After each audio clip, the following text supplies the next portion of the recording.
नाकाबिले तलाफ़ी नुकसान पहुँच चुका है। हमारा जो एक मुल्क जो तरक्की कर रहा था, जो 6% के ऊपर ग्रो कर रहा था, मुल्क जिसमें 55 लाख नौकरियां पैदा हुई थी 3 सालों में, वो मुल्क जिसकी लार्ज स्केल मैन्युफैक्चरिंग ऊपर जा रही थी, वो मुल्क जिसके तमाम फंडामेंटल्स कोरोना के बावजूद जिसकी तारीफ़ की जा रही थी, बदकिस्मती से 3 महीनों के अंदर वो दिवालियापन के बिल्कुल करीब आ चुका है। और ये दिवालियापन सिर्फ मईशत का नहीं है, ये दिवालियापन सियासत का भी है। कल जो कुछ पंजाब असम्बली में हुआ, और अब ये जो रोज़ सुप्रीम कोर्ट के सामने कभी इधर, कभी इस्लामाबाद, कभी लाहौर, इस्लामाबाद हाई कोर्ट, कभी लाहौर हाई कोर्ट, इसके सामने आप देखते हैं सियासतदान खड़े होते हैं, हमारी सिविल सोसाइटी खड़ी होती है, वकला खड़े होते हैं। ये इससे हमारी जो सियासी बहरान है उसका आप अंदाज़ा कर सकते हैं। ये मुल्क ज़रदारी सियासत का हामिल नहीं हो सकता। इस मुल्क को सियासी इक़्तिदार चाहिए। अगर आपने ज़रदारी साहब की सियासत करनी है तो फिर तो बड़ा आसान है, फिर मुल्क में इलेक्शन तो कराना ही नहीं चाहिए, फिर तो मुल्क में ऑक्शन होनी चाहिए। जो ज़्यादा बड़ा बिडर है वो आए, अपनी सीट ख़रीदे और चला जाए।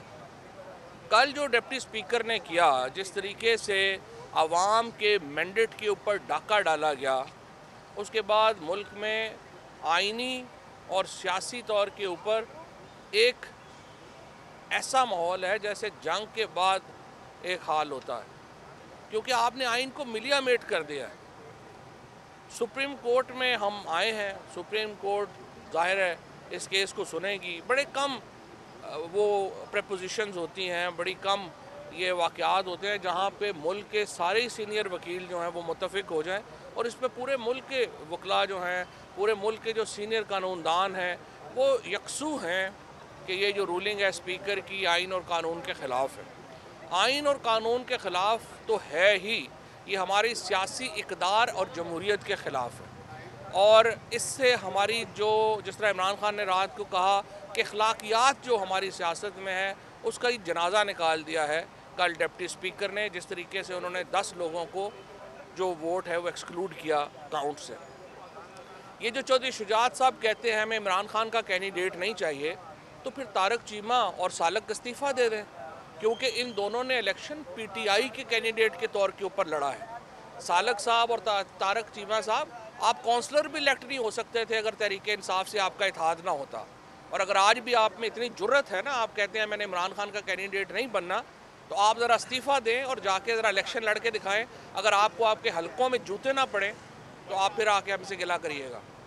ये जो सारे लोटे इकट्ठे हो गए हैं, और इस वक्त ये जो तारक चीमा और सालक जो शुजात साहब को रात को एक हॉस्टल बना के, एक आदमी जो बीमार है, शुजात साहब का ज़ाहिर है इस वक्त उनको जो है वो पार्किंसन है, बीमार हैं, हमने बड़े तवील अरसे से उनकी फ़ैसला करने की सलाहियत का सबको पता है कि बड़ी महदूद है। जिस तरीके से उनसे इन्होंने जाके कागज़ पे अंगूठा लगवा लिया, और वो ख़त भी आप देखें कि वो ख़त सिर्फ डिप्टी स्पीकर की जेब से निकला है। ये जो एक अपना वहाँ पे वो बैठा हुआ था, जिसको सबसे ज़्यादा तो इस वक्त हेयर ड्रेसर की ज़रूरत है, वैसे तो डिप्टी स्पीकर साहब को अगर उन्होंने जेब अपने बालों से भी ख़त निकाल लेते तो वो निकाल सकते थे, कोई ऐसी बात नहीं है जो उनके हालात हैं। उन्होंने वो ख़त उठा के पढ़ना शुरू किया है, और ये जो खुद लोटा है जो डिप्टी स्पीकर, और इसको भी हम नोटिस दे रहे हैं आर्टिकल 63A का। और मैं समझता हूँ आज सुप्रीम कोर्ट को इसको कंटेम्प्ट में तलब करना चाहिए। जो हमने उस वक्त भी कहा था सुप्रीम कोर्ट से, अदालतों से हम यही कह रहे थे कि जी ये डिप्टी स्पीकर जो है ये बिका हुआ आदमी है, इसके होते हुए फ्री एंड फेयर इलेक्शन नहीं होना। आप खुदा के लिए कोई गैर जानबदार बंदा लगाएं या मॉनिटरिंग जज लगाएं।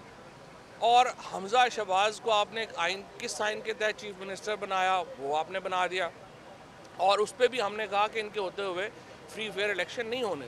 लेकिन इन्होंने कमिटमेंट दी सुप्रीम कोर्ट को कि नहीं हम करेंगे, और सुप्रीम कोर्ट ने उनकी कमिटमेंट के ऊपर इस निज़ाम को जो है वो कायम रखा। लेकिन हमारे खदशात दुरुस्त साबित हुए।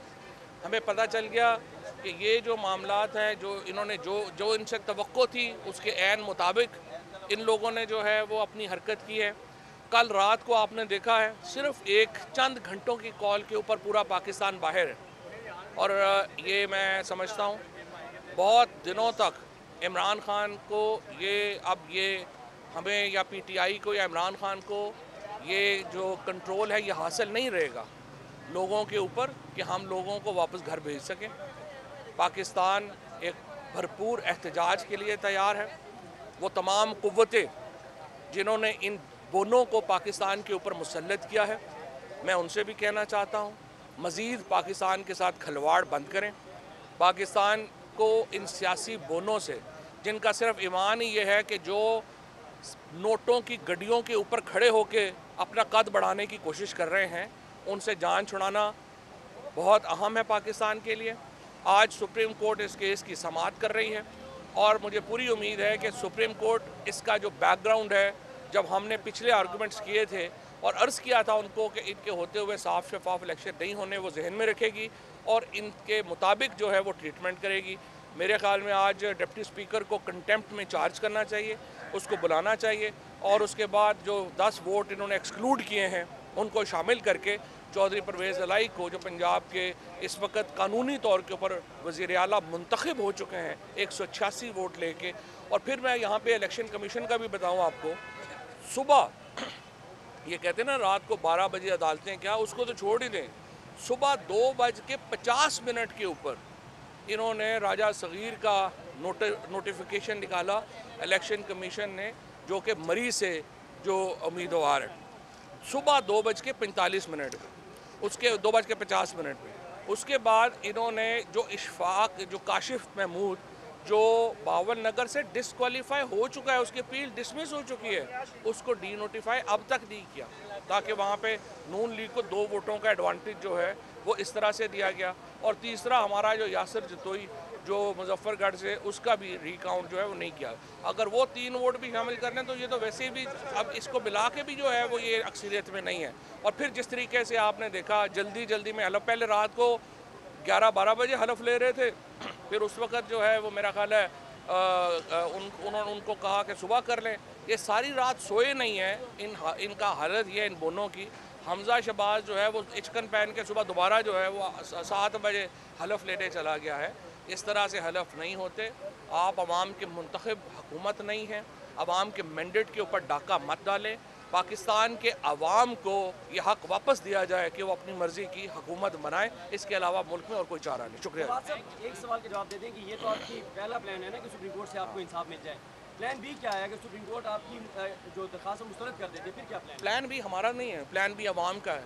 और अवाम का प्लान इसीलिए मैंने पहले कहा है, जो इस वक्त गुस्सा है, जो इस वक्त एक पाकिस्तान के अवाम को जो इसके ऊपर मायूसी है इस निज़ाम से, उसको आगे नहीं बढ़ाना चाहिए। सुप्रीम कोर्ट एक आखिरी हमारी समझिए कि एक ऐसा इदारा है जिससे तवक्को है कि वो इंसाफ करेगी।